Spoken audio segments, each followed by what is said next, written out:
Sur le fil, des histoires vraies vécues par des chrétiens d'aujourd'hui. Clémence Martin. En Centrafrique, pendant sa progression dans le pays et depuis sa prise de pouvoir le 24 mars 2013, la coalition terroriste Seleka s'illustre particulièrement par des violations massives et sans précédent des droits humains. Pillages à grandes échelles, incendies de villes et villages, des églises et institutions chrétiennes ont été profanées. Des prêtres et des pasteurs ont subi des violences. Certains ont été assassinés. Plusieurs citoyennes et religieuses ont été violées. Face à l'urgence de la situation en République centrafricaine, les dirigeants d'église tirent la sonnette d'alarme par notamment un appel lancé à la communauté internationale.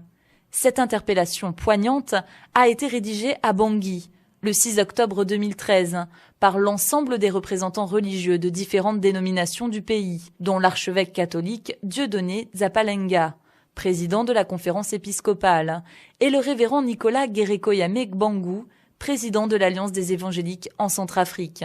Michel Varton, directeur de Portes Ouvertes, a participé au comité de réflexion de cet appel et s'inquiète de la cruelle violence infligée à la communauté chrétienne. On l'écoute. À la fin de notre séjour en Centrafrique, nos cœurs étaient brisés par les témoignages de souffrance de ces chrétiens de ce pays. Cet appel lance un cri d'alarme à la communauté internationale face aux exactions passées sous silence. Les besoins en matière d'aide sécuritaire et humanitaire sont énormes. Il faut, comme cet appel le demande, briser l'indifférence. L'Église de la République centrafricaine appelle la communauté chrétienne mondiale au soutien dans la prière, afin de tenir face aux cruelles attaques auxquelles elle doit faire face.